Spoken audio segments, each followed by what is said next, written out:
Então diz assim o Senhor, livro de Êxodo, capítulo 28, versículo 36. Faça também uma lâmina de ouro puro e grave nela a maneira de gravuras de sinetes as seguintes palavras: santidade ao Senhor. Amarre essa lâmina com um cordão de pano azul, de maneira que esteja na mitra, bem na frente da mitra estará. E estará sobre a testa de Arão, para que Arão leve a iniquidade concernente às coisas santas, que os filhos de Israel consagrarem em todas as ofertas de suas coisas santas. Essa lâmina sempre estará sobre a testa de Arão, para que eles sejam aceitos diante do Senhor. Vou ler também o livro de 1 Pedro, capítulo 1, versículo 16, onde o Senhor diz assim: porque está escrito, sejam santos, porque eu sou santo. Aleluia. Filho de Deus, meu Senhor, Altíssimo Deus, Senhor deste lugar, Deus da minha vida, Senhor que edifica, Senhor, através da Tua palavra, Senhor. Chegou a hora de nós sermos edificados pela Tua palavra, Senhor. Em nome de Jesus eu te peço, Senhor da glória, vem com poder agora, Senhor. Vem com poder sobre a Tua igreja, Senhor. Fala alto aos corações, às mentes, Senhor. Transforma os pensamentos, Senhor da glória, Pai. Liberta o cativo, Senhor, e manifesta da Tua glória mais uma vez, Senhor. Pai, em nome de Jesus eu te peço a Tua misericórdia. Alabahoudecanda, ricalabasubia, raia serebicanda, ricalabiar labacheia serebicondolobicanda labacheias.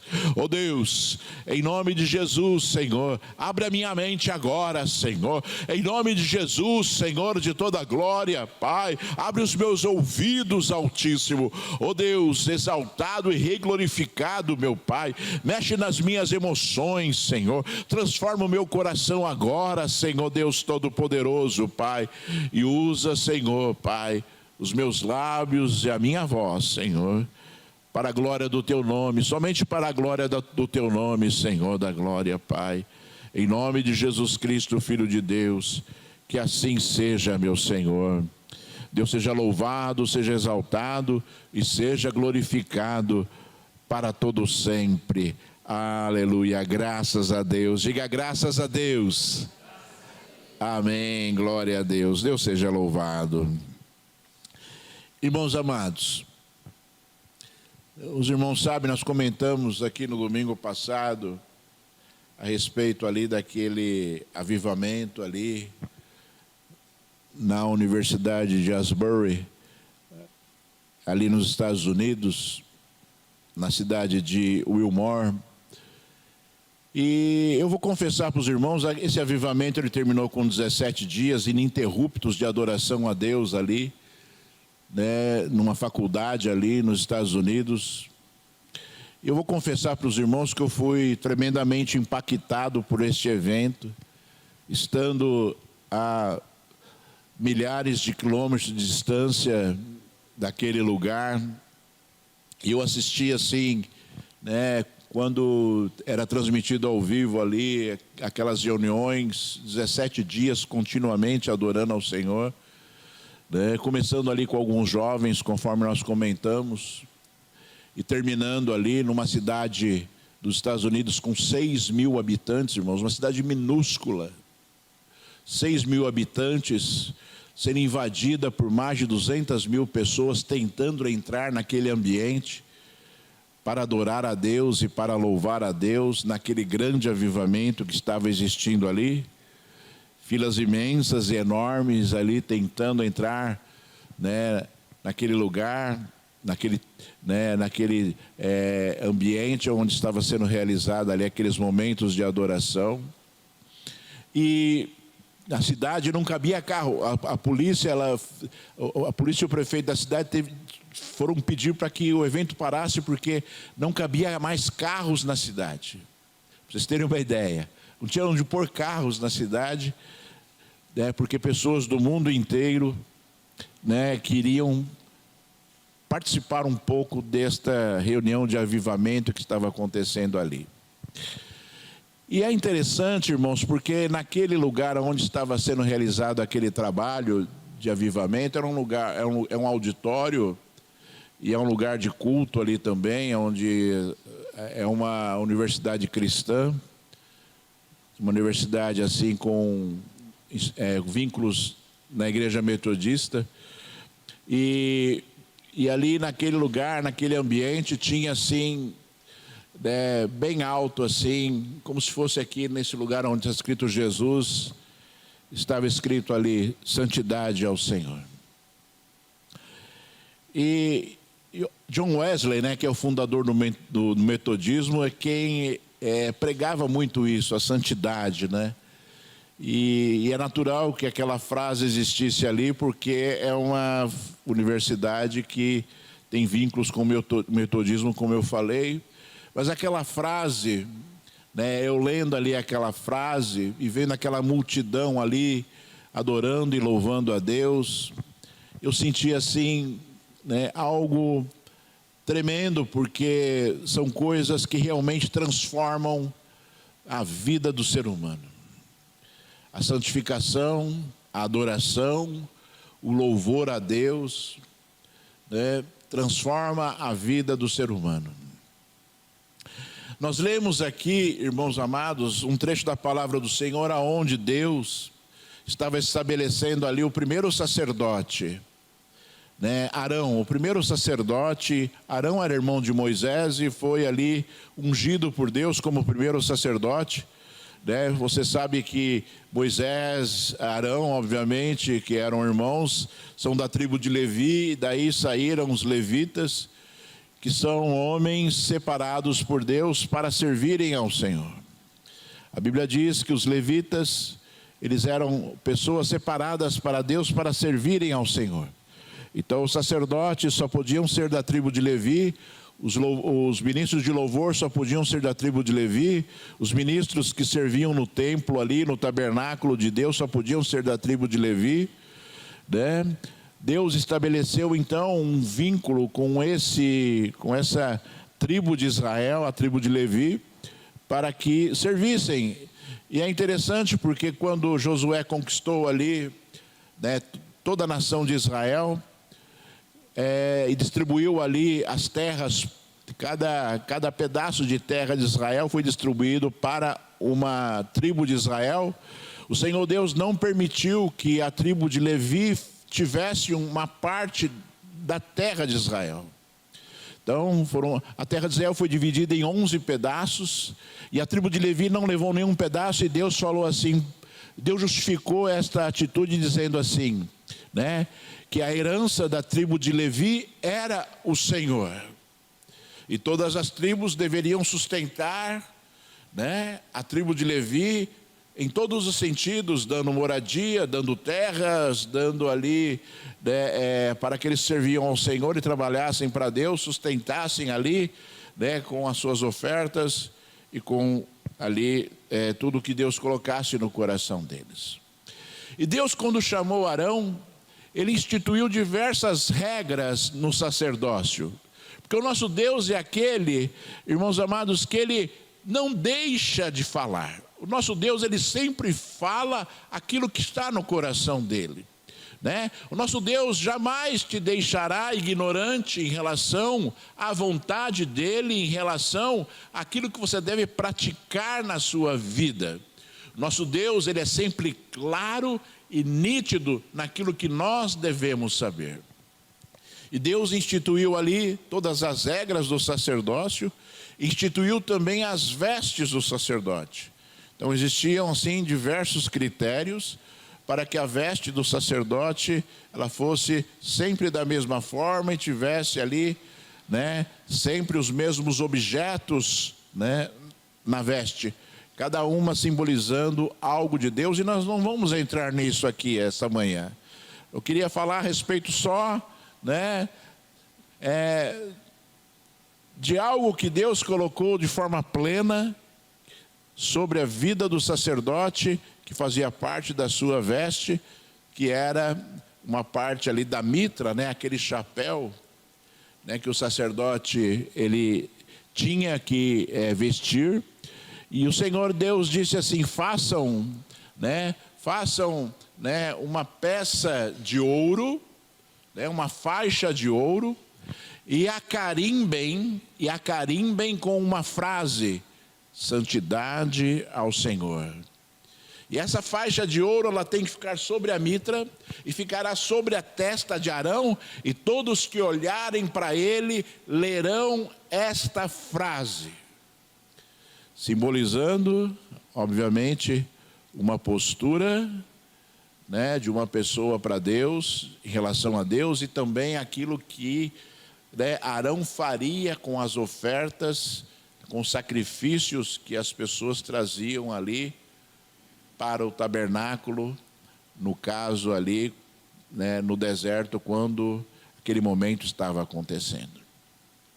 E eu sempre olhei esse trecho da palavra do Senhor, quando Deus mandou, né, Deus mandou escrever, Deus mandou carimbar, né, conforme diz a palavra do Senhor, gravuras de sinetes. Sinete é aquele carimbo que você colocava sobre ali os lacres, né, para que ali fosse impresso quem estava mandando a correspondência ou quem estava lacrando determinado ali objeto, né? E o Senhor mandou: carimbem então essa frase e coloquem sobre a testa de Arão para que todos vejam. E eu fiquei pensando, falei assim: poxa vida, né? Todo sacerdote, ele deve transparecer santidade, ele deve viver a santidade de Deus, ele deve ministrar a santidade de Deus, e deve o quê? Né? Ser santificado pelo próprio Deus, conforme o Senhor Deus, ele ensina na sua palavra. E se nós olharmos, né, esse contexto e esse pensamento e essa visão, quando nós lemos esse texto bíblico, na verdade está correto, porque, né, um sacerdote que não se santifica a Deus, um sacerdote que não se separa para Deus, ele tem pouco a oferecer às pessoas que estão sendo ministradas, né? As pessoas jamais conseguirão, né, alcançar de Deus algo através da vida de uma pessoa que não se santifica a Deus, que não se separa a Deus, né, por conta daquilo que Deus deseja fazer às pessoas. É lógico, irmãos amados, eu sempre falo assim: nós não podemos colocar Deus dentro de uma caixinha e dizer assim: Deus trabalha assim, ó. Deus trabalha assim, Deus trabalha desse jeito, né, e fora desse jeito aqui ele não trabalha. Isso não é uma verdade, isso é uma grande blasfêmia, porque o nosso Deus, ele transforma e faz e trabalha da forma como ele bem entende. E ele, como usou em determinado momento uma mula para falar com um profeta pagão, né, ele pode muito bem usar, né, um servo de Deus pecador, ele pode usar, né, que na verdade não é um servo de Deus pecador, não é um servo do diabo, né? Ele pode usar uma pessoa, qualquer que seja, para edificar vidas. E nós vemos muito isso, irmãos amados, nos dias de hoje, em determinadas igrejas, né, pessoas que eu penso, né, que no dia do juízo final sofrerão ali algo terrível sobre as suas vidas, mas ao mesmo tempo Deus usa esses canais para que as pessoas sejam alcançadas por Ele, para que Deus possa edificar vidas. Mas para que uma pessoa ela possa ser edificada plenamente naquilo que Deus deseja, é necessário que haja santificação.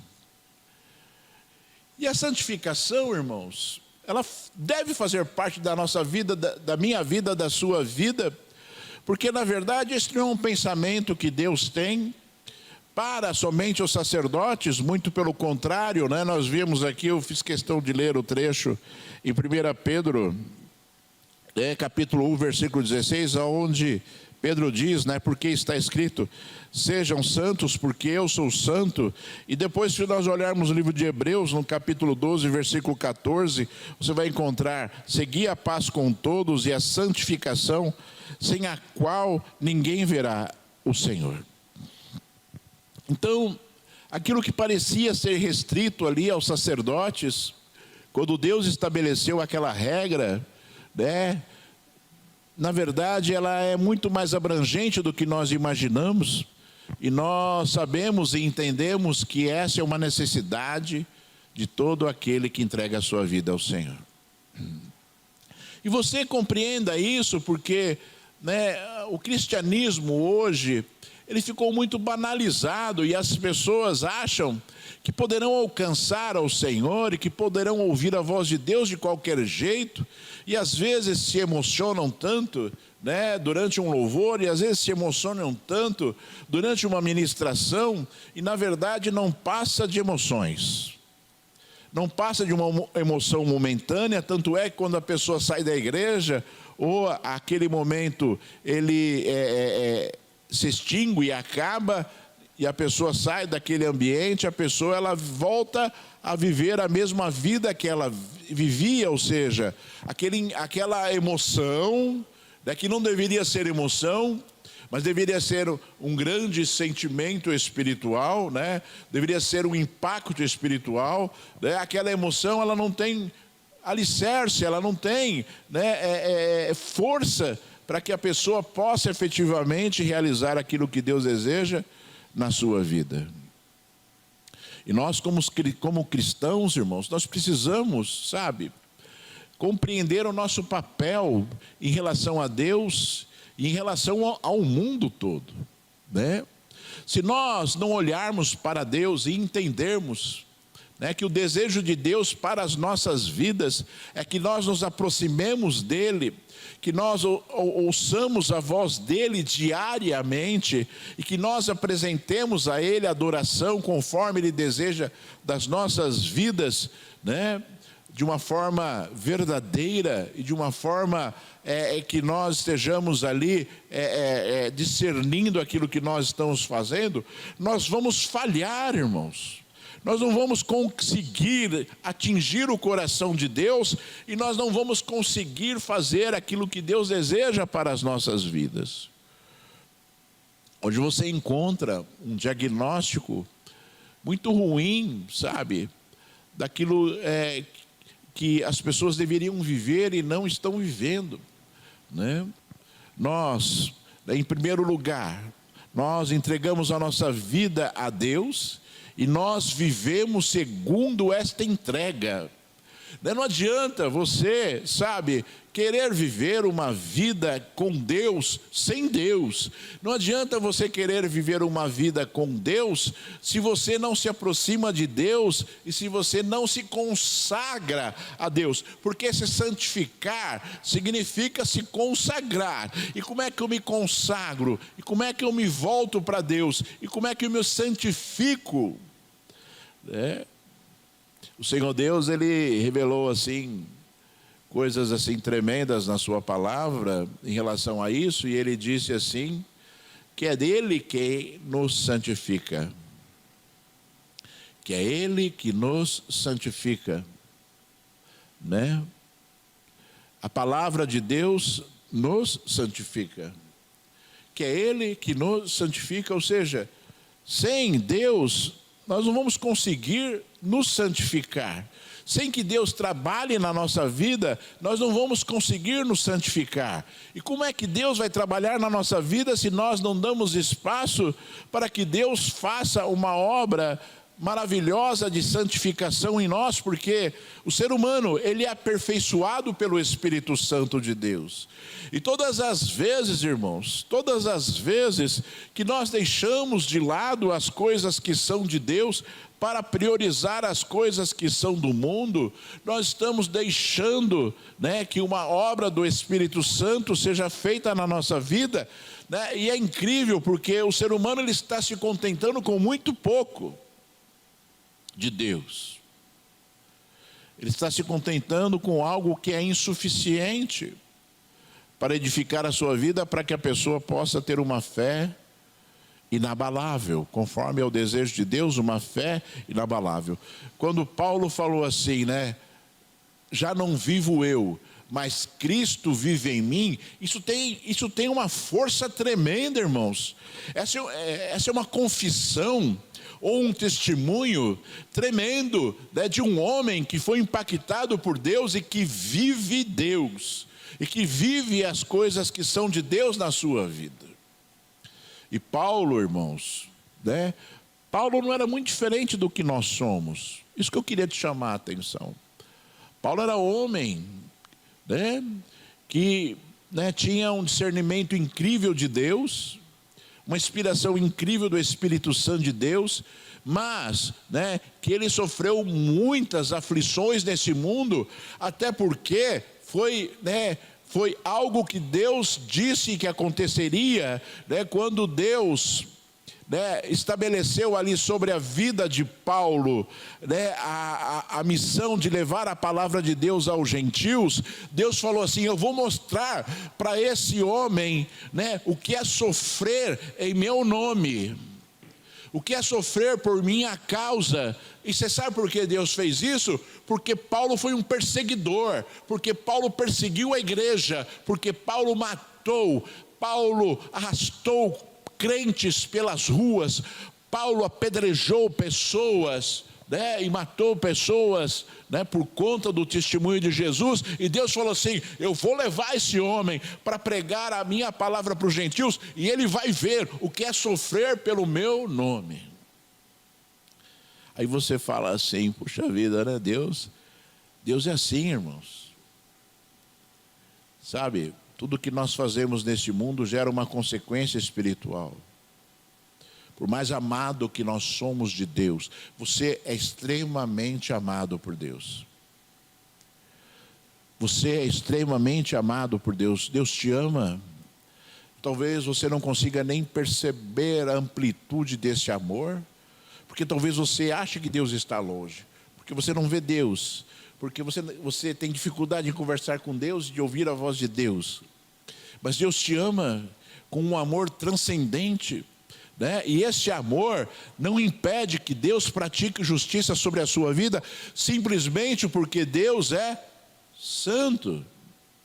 A santidade de Deus impede com que Ele não cumpra as suas palavras nas nossas vidas, independentemente do amor que Ele sente por nós, independente do olhar triste que Deus tem quando determinadas pessoas têm que passar por determinados sofrimentos por conta das suas próprias atitudes e por causa dos frutos que elas plantaram, independentemente se esses frutos foram anterior a uma conversão ou não. Paulo é um grande exemplo disso, porque tudo aquilo que ele praticou antes de se converter ao Senhor geraram consequências muito fortes sobre a vida dele, né? E nós, sabe, irmãos, quando olhamos então para Paulo, dizendo aquelas palavras maravilhosas que ele disse, nós devemos refletir, né, se nós estamos também vivendo algo parecido com o que Paulo estava, né, vivendo naquele momento que ele pôde dizer essas palavras lindas, profundas e maravilhosas: já não vivo eu, mas Cristo vive em mim. E quando Paulo disse isso, na verdade ele estava dizendo que, né, aquilo que importava na vida dele era a presença de Jesus, era aquilo que importava na vida dele. Aí eu vou dizer para você hoje aqui, e o ser humano, irmãos, já vou dizer o que eu vou dizer. O ser humano, ele é terrível em relação ao entendimento das coisas de Deus. Às vezes o ser humano, ele é radical demais. Ele é radical demais em determinadas coisas, porque ele não consegue compreender a grandeza e o poder de Deus em relação a determinadas coisas na sua vida, né? E quando nós, né, olhamos para Paulo, e nós olhamos para as nossas vidas, e nós, né, fazemos uma reflexão, e talvez você diga assim: Senhor, eu não consigo dizer ainda, eu não vivo isso. Senhor, né? Eu vivo a minha vida ainda, Senhor. Eu vivo a minha vida ainda. A minha vida ainda existe, né? O Senhor, né? Talvez vive em mim, mas, né? A minha vida ainda existe. E quando eu digo a minha vida ainda existe, é óbvio que a sua vida vai existir. Eu estou dizendo a respeito, né, das suas lutas, das suas dificuldades, da sua falta de fé, dos altos e baixos da sua fé, né? E eu queria te motivar esta manhã, sabe? Que você fizesse essa reflexão e você, né, avaliasse se você pode dizer: já não vivo eu. Já não vivo eu. Cristo vive em mim é algo que talvez você fale assim: não, o Espírito Santo de Deus habita dentro de mim. Mas quando Paulo disse Cristo habita em mim, ele não estava se referindo ao Espírito Santo. Porque é evidente que o Espírito Santo, e Paulo foi um exímio entendedor da obra do Espírito Santo de Deus na vida do homem, né, naquilo que ele escreveu no livro de 1 Coríntios, 2 Coríntios, né, e nós, né, obviamente devemos compreender que quando Paulo fala Cristo vive em mim, significa que as palavras de Cristo, né, movem a vida dele, que o forjar, né, a inspiração, aquilo que Jesus falou, é aquilo que é a vida dele. É aquilo que é a vida dele. Afinal, Jesus deixou, né, os evangelhos, 4 evangelhos maravilhosos para que nós pudéssemos aprender a vontade dele e tivéssemos um estilo de vida, de fé na presença de Deus. De fé na presença de Deus. Esse não é um assunto agradável, eu penso, para a igreja. Não é essa igreja, para qualquer igreja, porque gera uma reflexão, e uma reflexão que deveria ter um resultado positivo, que é a transformação verdadeira das nossas vidas, para fazermos aquilo que Deus deseja que nós façamos. Se nós não olharmos para a palavra do Senhor e entendermos aquilo que Deus está falando, nós estamos sendo surdos e cegos. E nós não vamos atingir o objetivo de Deus, que é a salvação. E eu queria deixar isso claro para você. Quando Pedro falou, né, sem santificação, quando Paulo falou, sem santificação ninguém verá a Deus, Paulo não estava mentindo.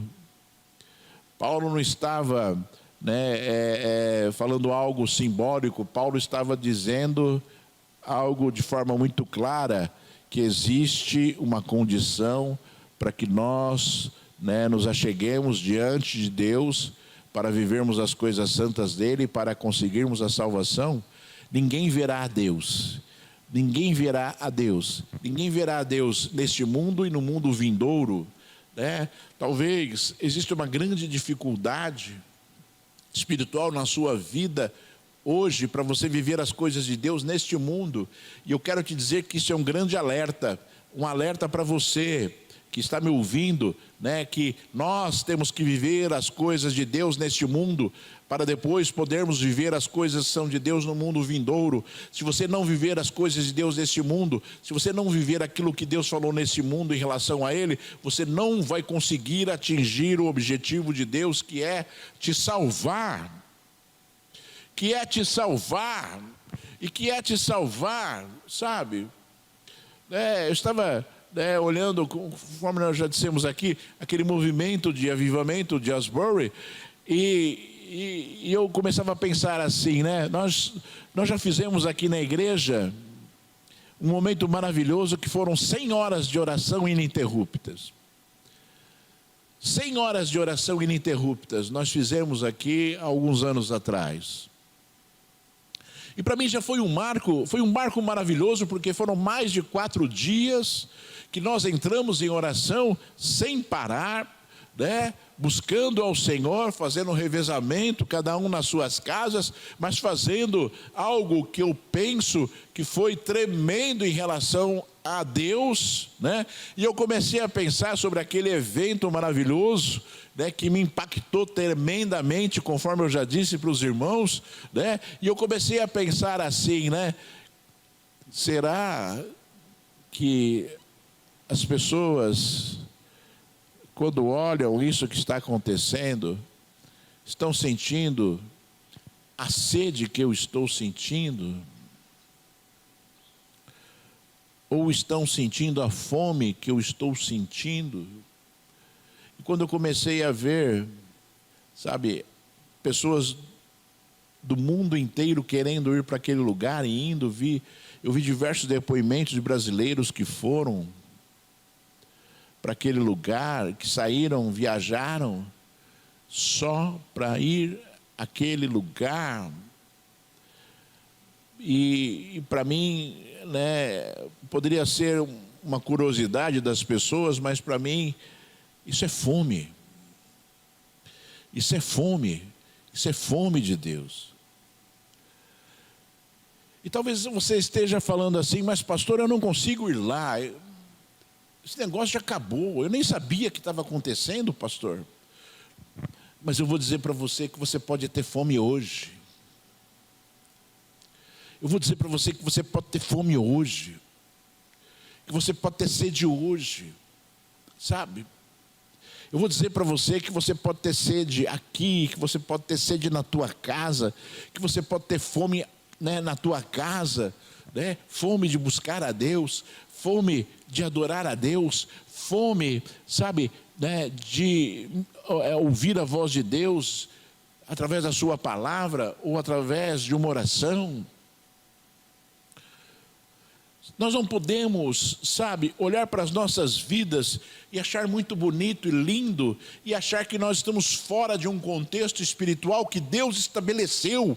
Porque quando Deus estabeleceu aquilo, Deus estabeleceu algo com um objetivo. Não era para ficar bonitinho, para chamar a atenção de todo mundo, não. Deus estabeleceu com um objetivo e foi motivado por algum motivo. E eu ouvi a pregação, né, da pessoa que nem era pastor, que estava ali ministrando antes de começar aquele avivamento, e ele pregou ali durante uns 20 minutos, e ele terminou a oração, né, a oração que culminou com esse evento. Ele disse assim: Senhor, aviva-nos com o teu amor.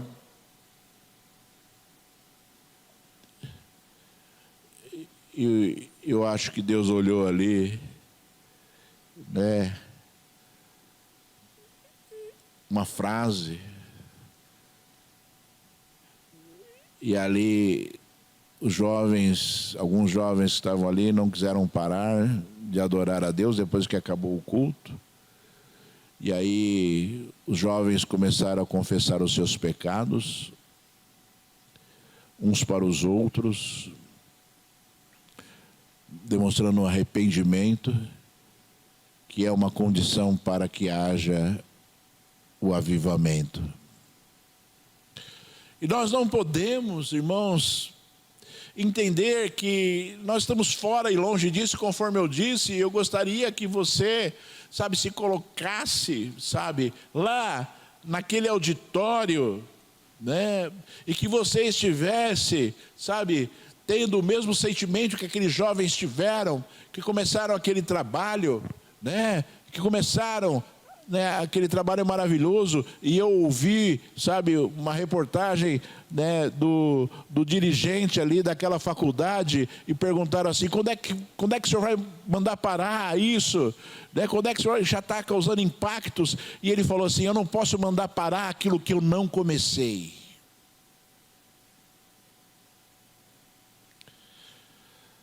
Uma evidente expressão de que aquele movimento era um movimento do Espírito Santo. Que haja um grande movimento do Espírito Santo de Deus na sua vida hoje. Que haja um grande movimento do Espírito Santo de Deus na sua vida hoje. E que essa fome, essa sede possa, sabe, acontecer na sua vida. Sabe, e que Deus possa fazer hoje na sua vida, aqui neste lugar, né, algo, né, na sua vida espiritual, que gere uma inanição. Gere uma inanição espiritual na sua vida.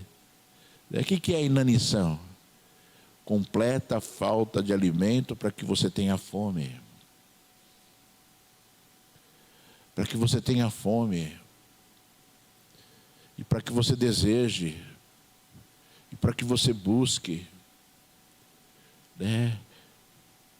E que você, sabe, quando chegar os dias de culto da igreja, que pelo menos, sabe, você naquele momento você lembre da sua fome e você fala: hoje eu vou, né, saciar um pouco da minha fome. Porque a igreja, ela existe para te alimentar. A igreja, ela existe para te alimentar. Para te alimentar, para que você seja forte e vigoroso nas coisas que são de Deus, e para que você possa transbordar na sua vida espiritual, né, tudo aquilo que a igreja te proporciona, porque Jesus é o Senhor da igreja. Jesus é o Senhor da igreja. E essa fome e essa sede tem que existir em nós. Tem momentos assim, os irmãos sabem já há muito tempo, há muitos anos, toda sexta-feira eu libero uma palavra pastoral escrita, né? Eu não sei quantos leem. Não sei quantos leem. Alguns leem.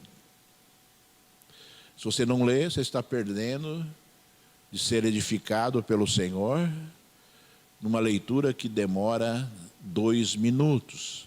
Aí você pode falar assim: mas pastor, a palavra é longa. A palavra é longa porque a inspiração do Espírito Santo de Deus, né, gerou uma palavra longa, né?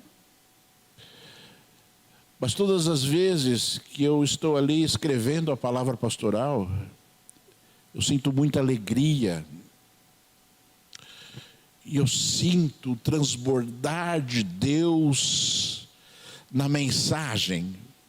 Eu sinto a vontade de compartilhar aquilo, e quantas vezes eu fico me segurando para não pôr quarta ou na quinta, né? E esperar na sexta-feira, porque eu escrevo normalmente na segunda-feira a palavra pastoral, né? E aí eu fico me segurando para não publicar antes, de tanto que eu sinto a presença de Deus naquele momento. Sabe, irmãos, quando eu preparo a mensagem de domingo, eu sinto tremendamente a presença de Deus, e às vezes um plano que está na mente é modificado de forma completa numa leitura bíblica, porque eu sinto a presença de Deus e eu me nego a ser eu. Eu quero que seja de Deus. Sabe? Aí talvez você esteja dizendo assim: isso não é para mim, mas eu vou dizer para você que é. Que é, sabe por quê? Sabe por que é? Sabe por que é? Porque Deus, ele quebrou determinados paradigmas que as pessoas às vezes pensam nas suas vidas e se excluem das coisas que são de Deus por mera preguiça espiritual, né? Por mera superficialidade espiritual que a pessoa vive, né? Quando Deus, ele pegou ali, né, ele orientou e falou com os discípulos, chamou os apóstolos, deu ordem para os apóstolos ali, aqui, lá, né, e ensinou um monte de coisa, e delegou um monte de coisa para os apóstolos. E aí ele chegou, sabe, ele chegou para você, olhou nos seus olhos, ele olhou nos seus olhos assim e disse assim para você: estes sinais seguirão aqueles que crerem. estes sinais seguirão aqueles que crerem. Então Jesus, ele pegou tudo aquilo que ele queria dizer e que ele queria dar de autoridade, ele queria dizer que seria, e ele falou assim, para aqueles que crerem, para aqueles que crerem, né? Não é para o pastor, não é para o presbítero, não é para o diácono, não é para o missionário, é para aqueles que crerem, não é para o apóstolo. E aí, o Senhor pegou e quebrou todo o paradigma e tirou, sabe, a oportunidade que você tinha de dizer, isso não é para mim. Isso não é para mim. Esses sinais seguirão aqueles que crerem em meu nome. Imporão as mãos sobre os enfermos, eles serão curados. Expelirão os demônios, falarão em novas línguas, pegarão em serpentes, beberão coisas mortíferas e não causará dano algum nas suas vidas. Sabe, irmãos? E aí nós olhamos para as nossas vidas e desprezamos completamente a palavra de Jesus, simplesmente porque dá trabalho de ir orar, para impor as mãos sobre os enfermos, é melhor pedir intercessão, né?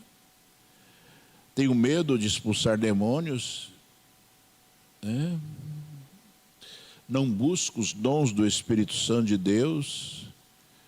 É incrível, irmãos, é incrível, é incrível, e é incrível, e é incrível que poucas pessoas nas igrejas hoje têm o dom de línguas estranhas. Isso é incrível. O dom de línguas estranhas é o único dom que Deus estabeleceu que nos edifica, que é para nós, porque os outros dons a gente usa para as outras pessoas. O dom de línguas estranhas é para nós, mas mesmo assim,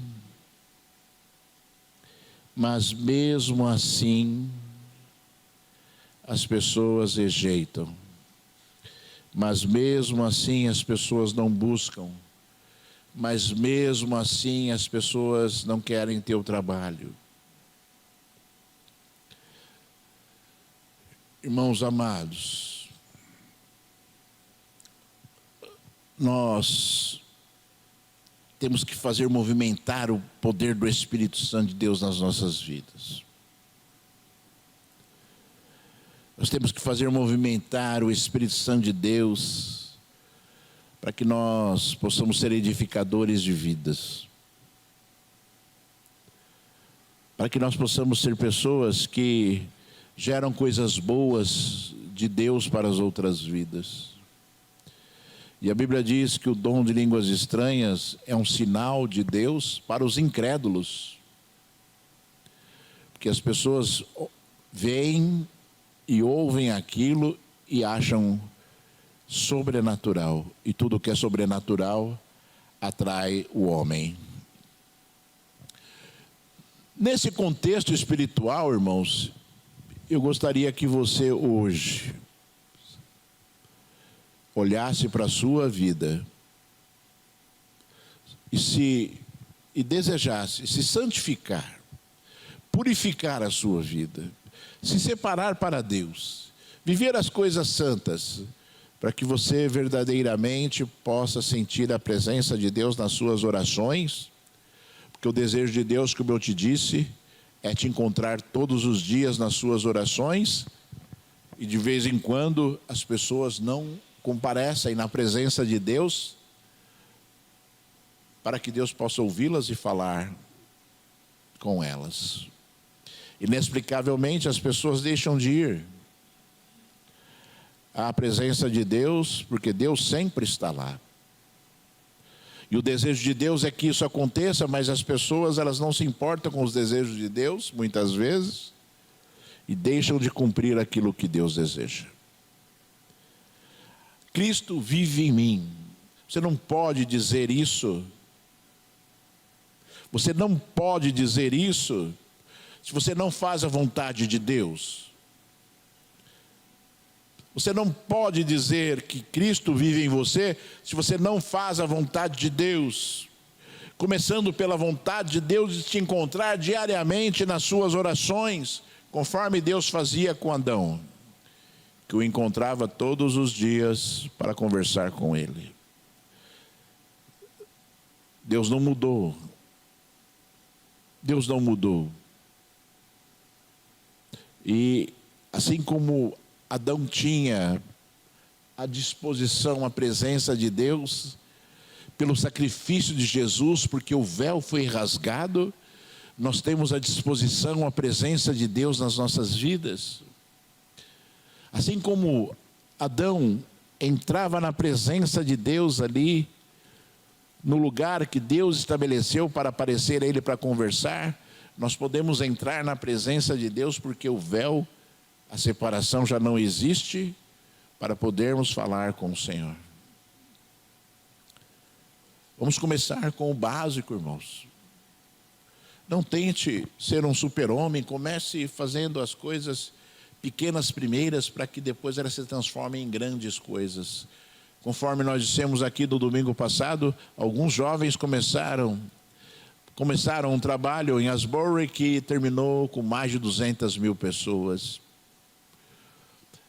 Conforme nós dissemos, Elias orou e tinha uma nuvem do tamanho da mão de um homem, se transformou em nuvens negras que ocuparam toda a nação de Israel para trazer chuva. As nossas atitudes, elas começam pequenas para gerarem grandes efeitos espirituais nas nossas vidas. Grandes efeitos espirituais nas nossas vidas. Acabou agora, o carnaval, e eu não sei quantas pessoas que são cristãs se envolveram, nesses dias terríveis de culto a Satanás, porque essa é a verdade. Não sei quantas pessoas se fascinaram, com seus olhares ou com as suas atitudes nesses dias e não discerniram que é uma festa de homenagem ao diabo e que despreza completamente a Deus. São coisas que nós temos que mudar, irmãos, porque o mundo, ele está cada vez mais influenciando as pessoas a viverem coisas que estão distantes de Deus. Coisas que estão distantes de Deus. Ontem eu assisti um filme chamado A Baleia, um filme indicado para o Oscar. E é impressionante, irmãos, é impressionante como nos filmes as pessoas elas conseguem desvirtuar Deus de forma clara. Me deu uma repugnância pelo filme, simplesmente por aquilo que eles fizeram em relação a Deus, naquele filme. A mensagem poderia ser uma mensagem boa, emocionante para o mundo, mas quando começaram a tocar nas coisas santas de Deus, pervertendo aquilo que é de Deus, já se transformou numa coisa imunda, terrível. E a baleia, irmãos, não é a história de Moby Dick, não. A baleia é a história de um homem gordo que tinha ali conflitos pessoais, Nós, temos que sair desse marasmo terrível, dessa situação terrível, desse vínculo terrível que existe das pessoas em quererem fazer um Deus segundo os seus moldes, quando nós é que temos que ser moldados por Deus. Nós nunca vamos conseguir fazer um evangelho para nós, nem fazermos Deus ser aquilo que nós queremos que Ele seja, ou agir segundo aquilo que nós queremos que Ele haja. Deus é único e não muda. Compreenda isso. Deus é único e não muda. Ele não vai mudar. Ele não vai mudar. Ele não vai mudar, independentemente daquilo que você pensa, independente daquilo que você faz, independente daquilo que você acha. Deus não vai mudar. Ele não vai mudar. Muito pelo contrário. Cada vez mais Ele vai fazer cumprir a sua palavra neste mundo. É necessário que nós nos voltemos para Deus, nos santifiquemos, para que Deus possa falar conosco, para que Deus possa consolar os nossos corações, para que Deus possa nos orientar e para que Deus possa nos dar força para nós vencermos esse mundo tenebroso, irmãos, porque as influências deste mundo são terríveis. E o alvo são os cristãos. Sempre o alvo são os cristãos. Eu vou ler, para nós encerrarmos, eu vou ler alguns versículos aqui do apóstolo Paulo. Na primeira carta à igreja em Tessalônica, 1 Tessalonicenses, capítulo 4. Versículo 3, o Senhor diz assim: pois a vontade de Deus é a santificação de vocês, que se abstenham da imoralidade sexual, que cada um de vocês saiba controlar o seu próprio corpo em santificação e honra, não com desejos imorais, como os gentios que não conhecem a Deus. E que nesta matéria ninguém ofenda nem defraude o seu irmão, porque contra todas estas coisas, como antes já avisamos e testificamos, o Senhor é o vingador. Pois Deus não nos chamou para a impureza, e sim para a santificação. Portanto, quem rejeita estas coisas, não rejeita uma pessoa, mas rejeita Deus, que também dá o seu Espírito Santo a vocês. Paulo, nessa passagem, ele foi extremamente claro. Quando Deus diz que Deus não aceita a impureza ou o pecado, e que é impossível o Espírito Santo de Deus habitar na impureza, no pecado. E o Espírito Santo de Deus habitando em nós, conforme nós já falamos, é algo fundamental para que nós possamos discernir as coisas que são de Deus. E eu vou dizer para você de forma clara, para que você também entenda que boa parte da cegueira espiritual que existe hoje no meio cristão faz parte, daquilo que eu chamo de expulsão do Espírito Santo de Deus dos templos que deveriam ser do Espírito Santo de Deus. A pessoa é cega porque não tem o Espírito Santo de Deus. A pessoa, ela não compreende é porque ela não tem o Espírito Santo de Deus. A pessoa, ela ignora as coisas que são de Deus é porque ela não tem o Espírito Santo de Deus. Quando nós temos o Espírito Santo de Deus, nós somos constrangidos pelo pecado. E quando o pecado acontece, nós sentimos vergonha e nós nos apresentamos diante de Deus, humildes, pedindo misericórdia, para que nós possamos ser dignos do Espírito Santo de Deus.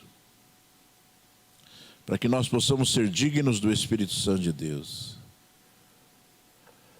O desprezo às coisas são de Deus está nítido aqui. Paulo falou, Deus não nos chamou para a impureza, mas para a santificação. Portanto, quem rejeita estas coisas, rejeita Deus.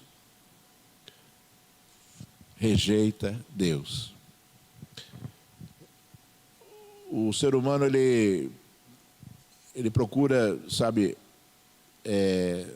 às vezes consertar as suas falhas com rituais. Com rituais. Nós sabemos que nós consertamos as nossas falhas com arrependimento. E mudando a nossa vida. E mudando a nossa vida. Talvez a pessoa fale assim, né? Tem pessoas que pensam assim, ixi, eu tô meio friozão aqui, está na hora de ir para a igreja. Aí a pessoa vem para a igreja e acha que vir à igreja vai resolver o problema dela, quando na verdade ela tem que vir para a igreja, né, porque é uma necessidade espiritual e não porque aquilo vai gerar um conserto que só ela mesma pode fazer.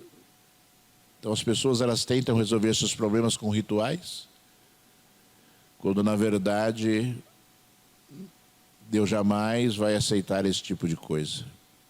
Teve uma vez uma pessoa me procurou, estava com um grande problema.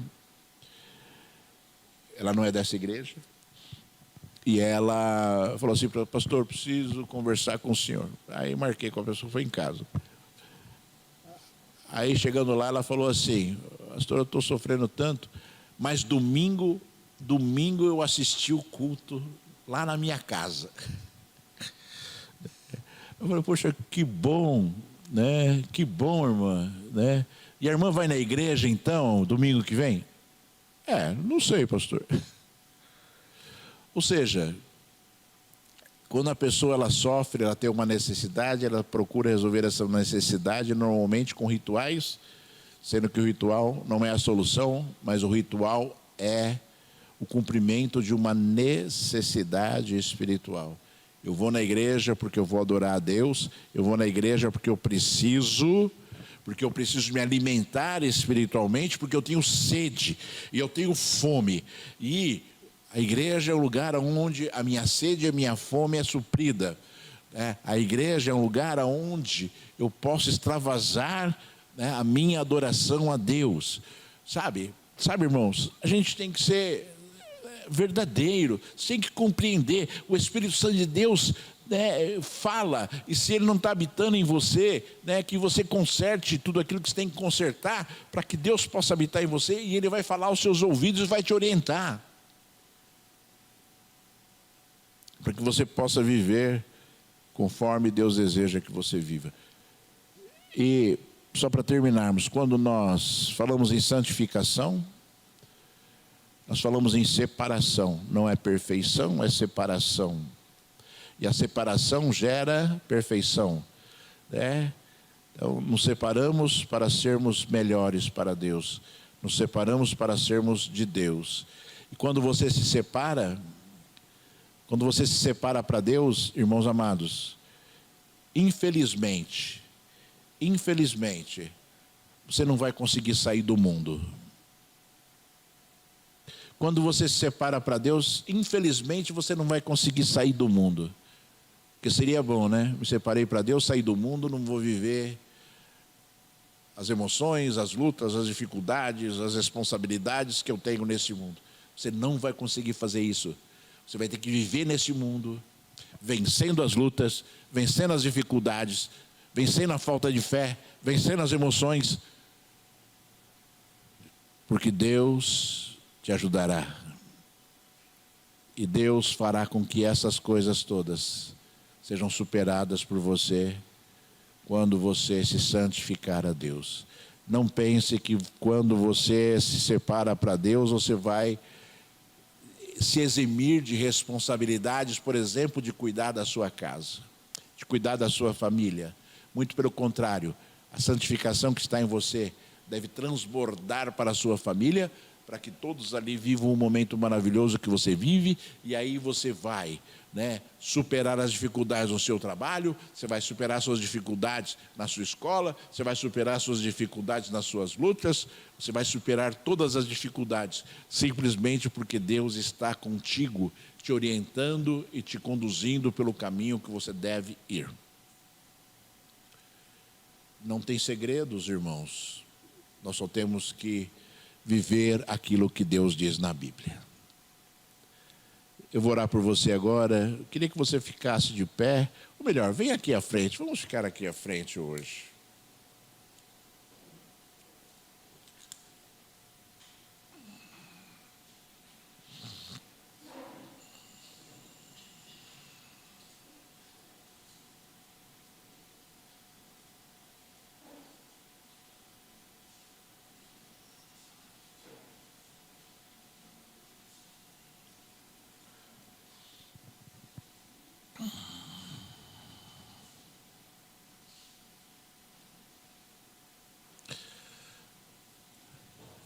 Nós falamos aqui a respeito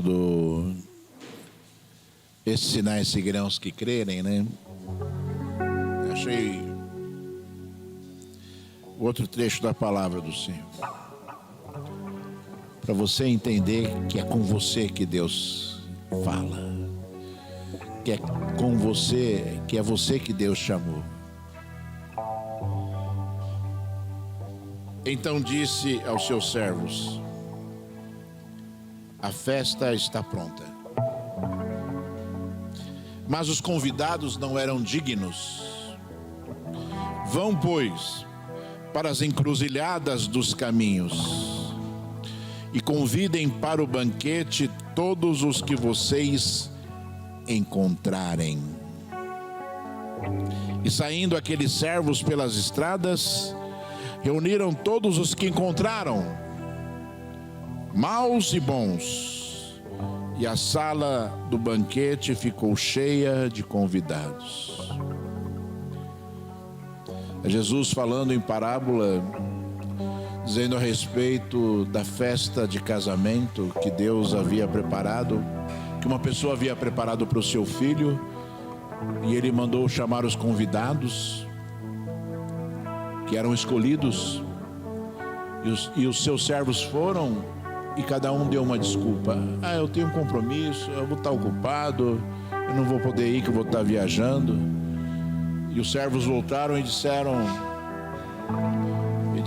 ali para o seu senhor: Senhor, nenhum deles quis vir.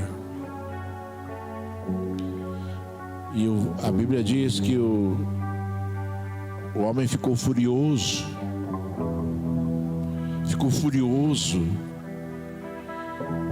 E ele mandou então chamar todos, que os seus servos encontrassem pelos caminhos, bons e maus.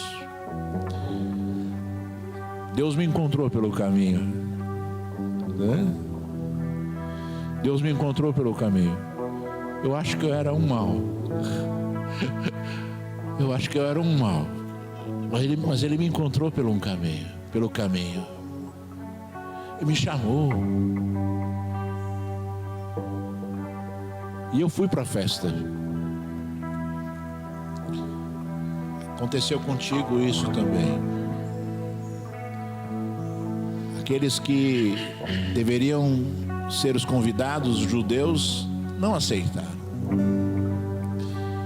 E aí Deus mandou chamar nós. E você veio. Para se encontrar com Deus.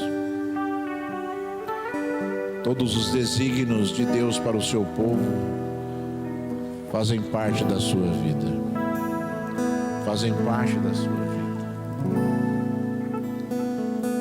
Não se esqueça disso.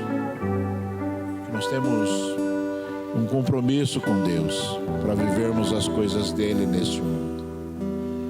Nos alegrarmos, como nós lemos uns versículos como estes, né? sala do banquete ficou cheia.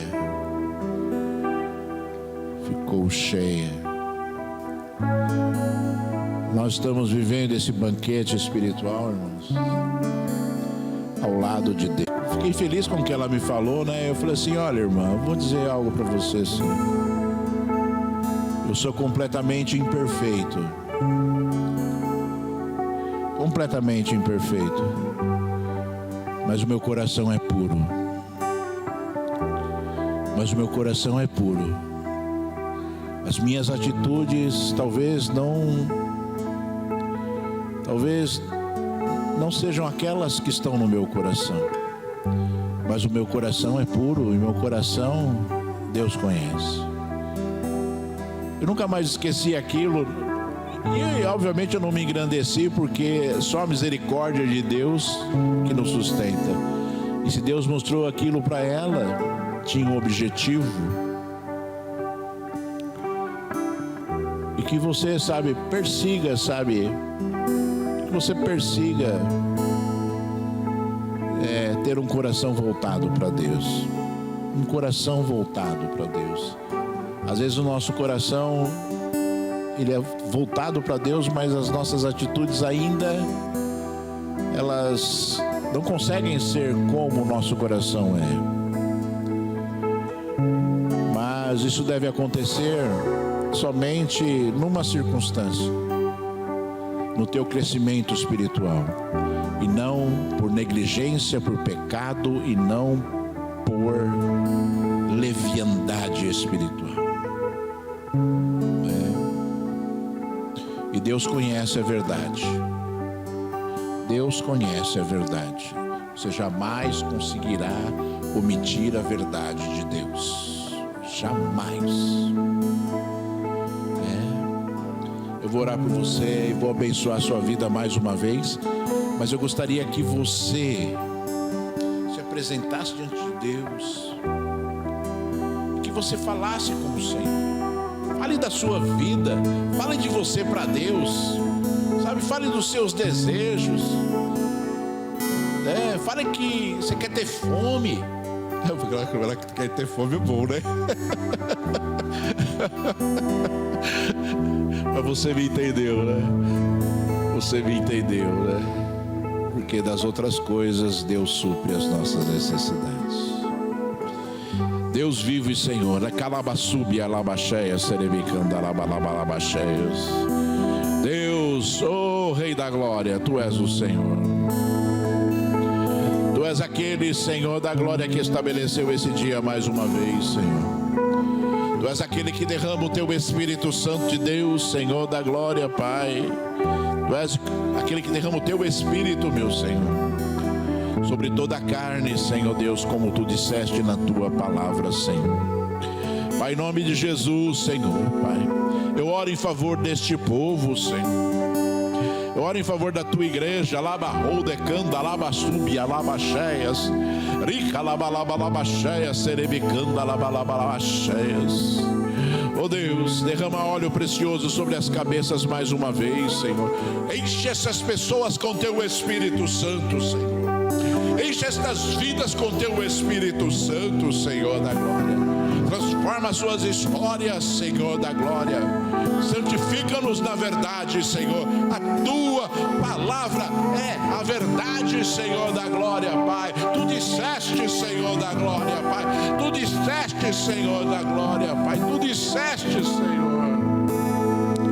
Oh Deus, exaltado e Rei glorificado, Pai. Ajuda a Tua igreja, ajuda o Teu povo, Senhor. Oh Pai, faz uma obra miraculosa esta manhã, Senhor. Tira todo o mal. Tira, Senhor da glória, Pai, tudo aquilo, Senhor, que prende as correntes, Senhor. Tira, Senhor da glória, a cegueira, Senhor. Tira, Senhor, de toda a glória o trauma. Tira, Senhor, dos corações. Tira, Senhor, de toda a glória. Tira, Senhor, toda a mágoa que corrói e impede a Tua obra, Senhor Deus Todo-Poderoso, Pai. Tu és Deus que restaura, Senhor. Tu és Deus que cura, Senhor da glória, Pai. como tu disseste na tua palavra, Senhor da glória, Pai. Não há médico em Gileade? Sim, há médico em Gileade. O Senhor é o nosso médico. O Senhor é aquele que conserta as emoções. O Senhor é aquele que transforma as emoções. O Senhor é aquele que aniquila, Senhor, Pai, toda doença, toda depressão, toda angústia, toda dor. Tu és aquele, Senhor, Pai, que nos põe de pé, Senhor, que nos põe de pé, Senhor. Papai, só Tu és o alimento que nós necessitamos, Senhor. Papai, eu vou dizer a Ti agora, Senhor, estamos com fome, Senhor. Estamos com fome. Estamos com fome que só o Senhor pode saciar. Estamos com fome, Deus. Estamos com fome de Ti, Senhor. Estamos com fome do Teu Espírito Santo, Senhor. Estamos com fome, com fome, com fome. Vem e sacia, Senhor, a nossa necessidade, Senhor, de toda a terra, e sacia, Senhor. Oh Deus, a nossa necessidade, Altíssimo, vem. Deus de Nazaré, lava rude canta, lava subia e as trecheias. Deus de Nazaré, Deus de Nazaré, lava rude canta, lava subia. Jesus Cristo, Senhor da glória, Pai, faz esta obra, Senhor, de libertação esta manhã, Senhor. Em nome de Jesus Cristo, Filho de Deus, seja exaltado e seja glorificado para todo sempre. Aleluia, graças a Deus. Graças a Deus. Graças a Deus. Graças a Deus. Deus seja louvado. Dá um abraço aí no irmão que está do seu lado.